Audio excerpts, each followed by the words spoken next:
मेरे चैनल कहानी कल्पना की में आप सभी का स्वागत है। इस चैनल पर आप सुन रहे हैं मुंशी प्रेमचंद की कहानी शंखनाद। भानु चौधरी अपने गांव के मुखिया थे। गांव में उनका बड़ा मान था। दरोगा जी उन्हें टाट बिना जमीन पर न बैठने देते। मुखिया साहब की ऐसी धाक बंधी हुई थी कि उनकी मर्जी बिना गांव में एक पत्ता भी नहीं हिल सकता था। कोई घटना, चाहे वह सास बहू का विवाद हो, चाहे मेड़ या खेत का झगड़ा, चौधरी साहब के शासनाधिकारी को पूर्ण रूप से सचेत करने के लिए ही काफ़ी थी। वह तुरंत घटनास्थल पर पहुंचते, तहकीकात होने लगती। गवाह और सबूत के सिवा किसी अभियोग को सफलता सहित चलाने में जिन बातों की ज़रूरत होती है उन सब पर विचार होता और चौधरी जी के दरबार से फैसला हो जाता।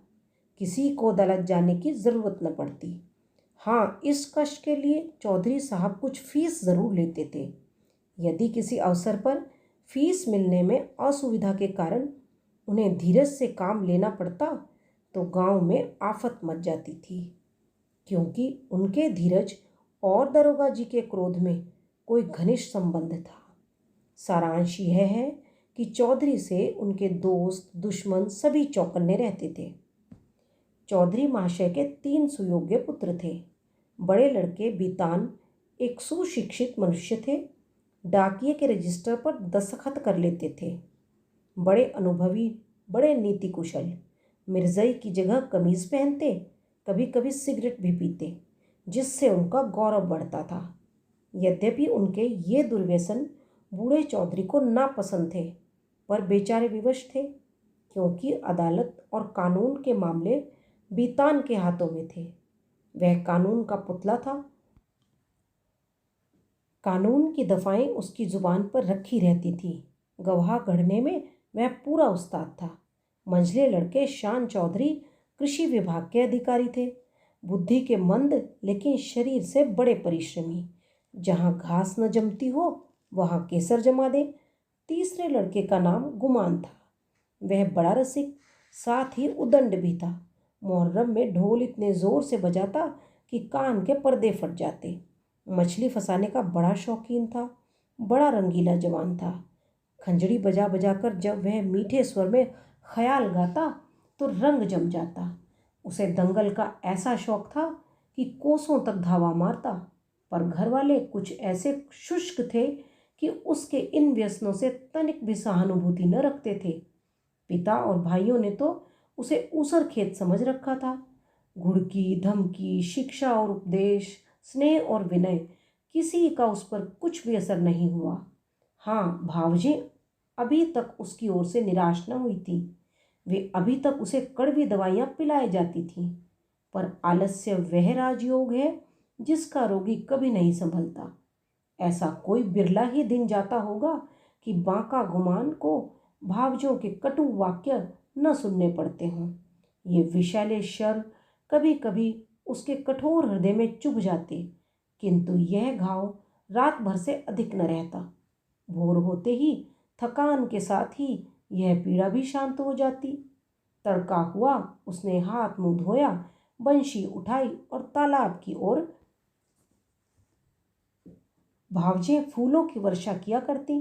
बूढ़े चौधरी पैतरे बदलते रहते और भाई लोग तीखी निगाह से देखा करते, पर अपनी धुन का पूरा बांका गुमान उन लोगों के बीच से इस तरह अकड़ता चला जाता जैसे कोई मस्त हाथी कुत्तों के बीच से निकल जाता है। उसे सुमार्ग पर लाने के लिए क्या क्या उपाय नहीं किए गए। बाप समझाता, बेटा ऐसी राह चलो जिसमें तुम्हें भी पैसे मिले और गृहस्थी का भी निर्वाह हो। भाइयों के भरोसे कब तक रहोगे? मैं पका आम हूँ, आज टपक पड़ा या कल, फिर तुम्हारा निभाव कैसे होगा? भाई बात भी न पूछेंगे। बावजों का रंग देख रहे हो, तुम्हारे भी लड़के हैं, उनका भार कैसे संभालोगे? खेती में जी न लगे, कास्टी बिली में भर्ती करा दूं? बांका गुमान खड़ा खड़ा यह सब सुनता, लेकिन पत्थर का देवता था, कभी न पसीजता। इन महाशय के अत्याचार का दंड उसकी स्त्री बेचारी को भुगतना पड़ता था। मेहनत के घर के जितने काम होते वे उसी के सिर थोपे जाते। उपले पाथती, कुएं से पानी लाती, आटा पीसती और तिस पर भी जेठानियां सीधे मुंह बात न करती, वाक्य वाणों से छेदा करती। एक बार जब वह पति से कई दिन रूठी रही तो बांके गुमान कुछ नर्म हुए। बाप से जाकर बोले, मुझे कोई दुकान खुलवा दीजिए। चौधरी ने परमात्मा को धन्यवाद दिया, फूले ना समाये। कई सौ रुपए लगाकर कपड़े की दुकान खुलवा दी। गुमान के भाग जगे। तन जेब से के चुन्नटदार कुर्ते बनवाए, मलमल का साफा धानी रंग में रंगवाया। सौदा बिके या न बिके, उसे लाभ ही होना था। दुकान खुली हुई है, 10-5 गाढ़े मित्र जमे हुए हैं, चरस का दम और ख्याल की ताने उड़ रही हैं। इस तरह 3 महीने चैन से कटे। बांके गुमान ने खूब खूब दिल खोलकर अरमान निकाले, यहाँ तक कि सारी लागत लाभ हो गई। टाट के टुकड़े के सिवा और कुछ न बचा। बूढ़े चौधरी कुएं में गिरने चले। भावजों ने घोर आंदोलन मचाया। अरे राम, हमारे बच्चे और हम चीथड़ों को तरसें, गाढ़े का एक कुर्ता भी नसीब न हो और इतनी बड़ी दुकान इस निकट्टू का कफन बन गई। अब कौन मुंह दिखाएगा, कौन मुंह लेकर घर में पैर रखेगा। किंतु बांके गुमान के तेवर जरा भी मैले न हुए। वही मुंह लिए वह फिर घर आया और फिर वही पुरानी चाल चलने लगा। कानून दा बितान उनके ये ठाट बाट देखकर जल जाता। मैं सारे दिन पसीना बहाऊं, मुझे नैन सुख का कुर्ता भी न मिले। यह अपाहिज सारे दिन चारपाई तोड़े और यूं बंठन कर निकले। ऐसे वस्त्र तो शायद मुझे अपने ब्याह में भी न मिले होंगे। मीठी शान के हृदय में भी कुछ ऐसे ही विचार उठते थे। अंत में यह जलन सही न गई और अग्नि भड़की। तो एक दिन कानूनदा बितान की पत्नी गुमान के सारे कपड़े उठा लाई और उन पर मिट्टी का तेल उड़ेलकर आग लगा दी। ज्वाला उठी, सारे कपड़े देखते ही देखते जलकर राख हो गए।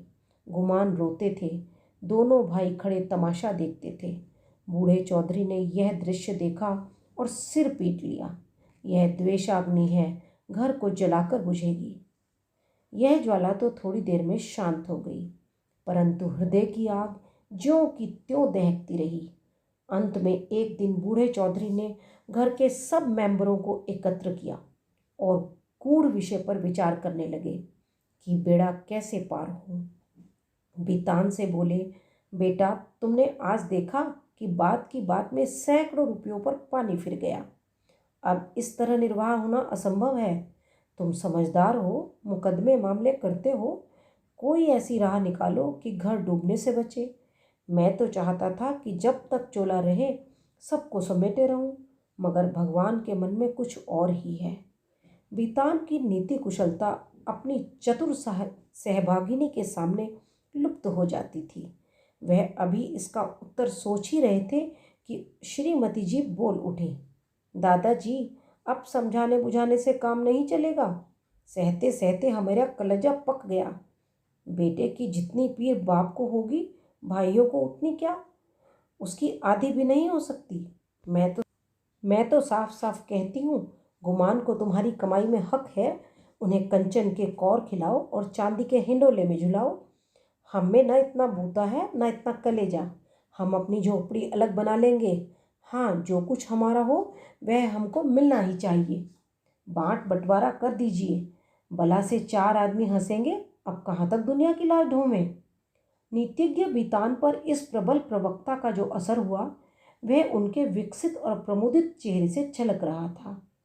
उनमें स्वयं इतना साहस न था कि इस प्रस्ताव को इतनी स्पष्टता से व्यक्त कर सकते।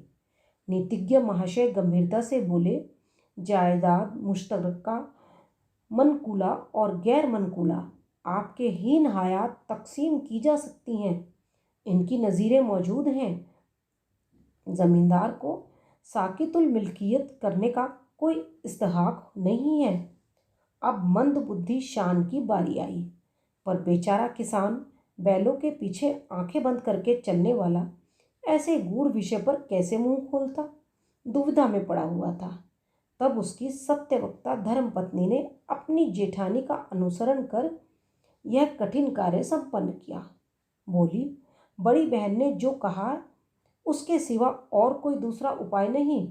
कोई तो कलेजा तोड़ तोड़ कर कमाए, मगर पैसे पैसे को तरसे, तन ढांकने को वस्त्र तक न मिले, और कोई सुख की नींद सोए, हाथ बढ़ा बढ़ा के खाए।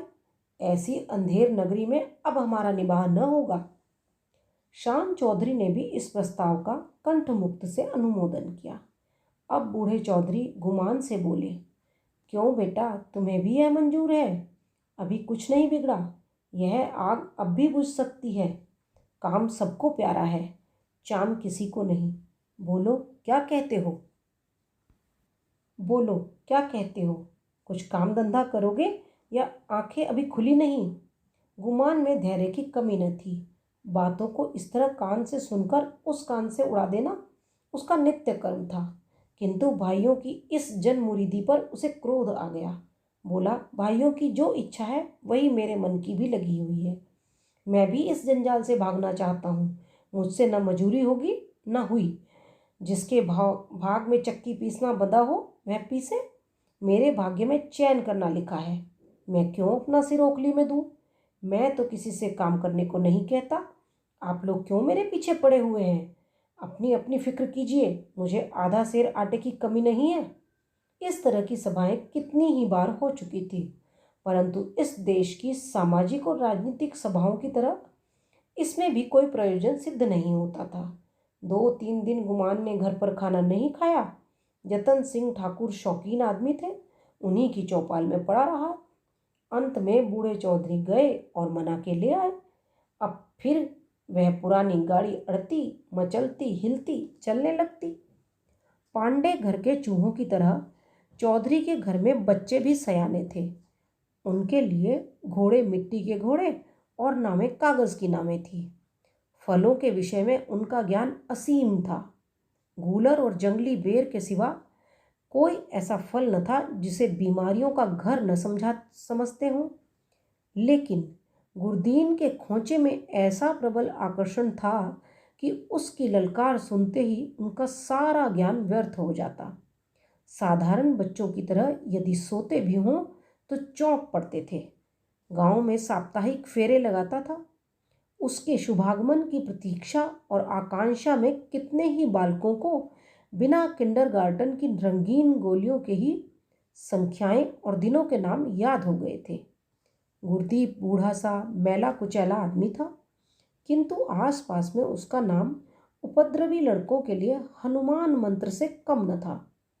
उसकी आवाज़ सुनते ही उसके खोंचे पर लड़कों का ऐसा धावा होता कि मक्खियों की असंख्य सेना को भी रणस्थल से भागना पड़ता था।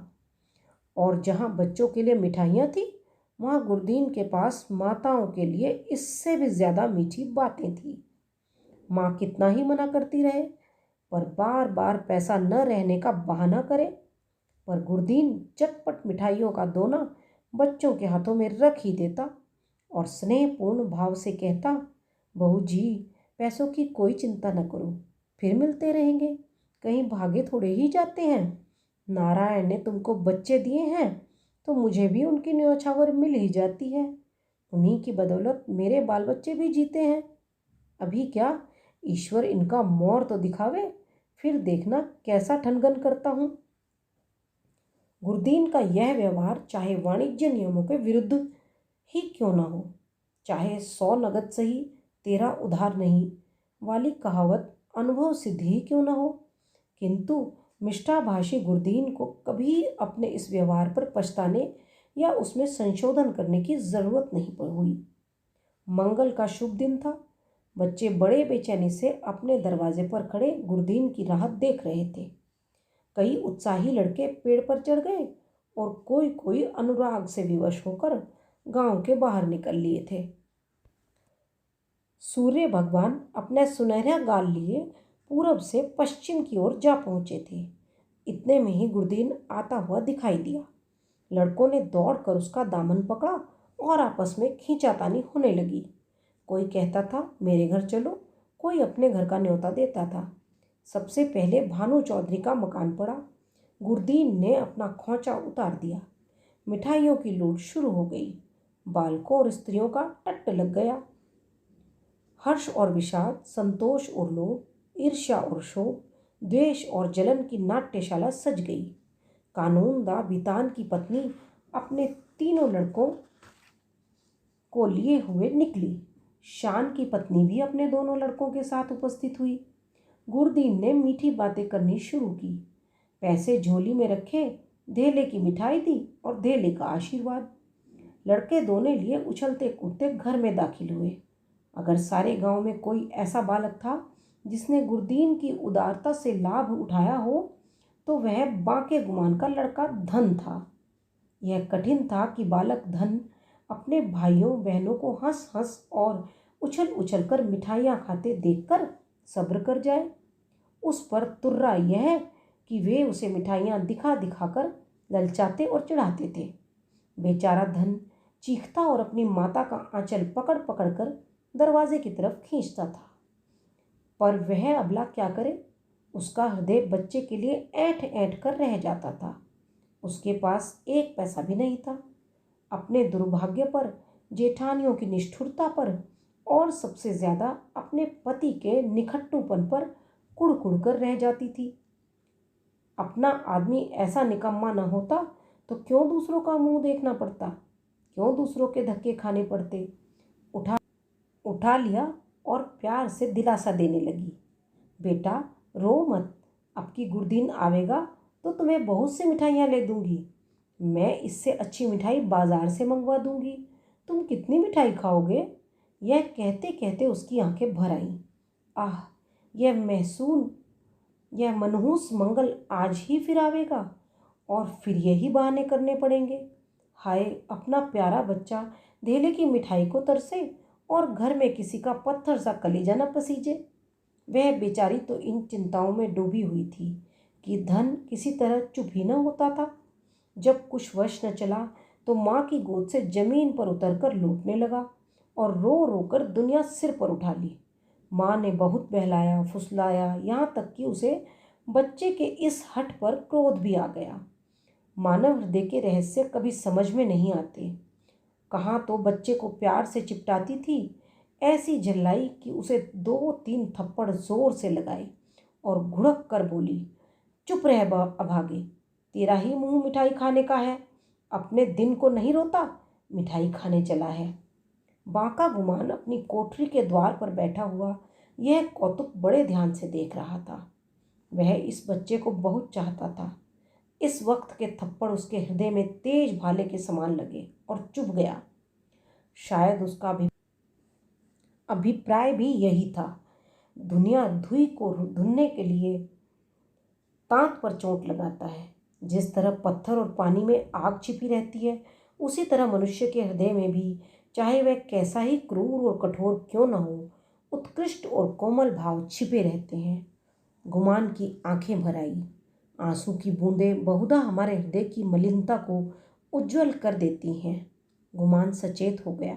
उसने जाकर बच्चे को गोद में उठा लिया और अपनी पत्नी से करुणोत्पादक स्वर में बोला, बच्चे पर इतना क्रोध क्यों करती हो? तुम्हारा दोषी मैं हूँ। मुझे जो दंड चाहो दो। परमात्मा ने चाहा तो कल से लोग इस घर में मेरा और मेरे बाल बच्चों का भी आदर करेंगे। तुमने आज मुझे सदा के लिए इस तरह जगा दिया मानो मेरे कानों में शंखनाद कर मुझे कर्म पथ में प्रवेश का उपदेश दिया हो। आशा है आपको हमारी कहानी अवश्य पसंद आई होगी। धन्यवाद।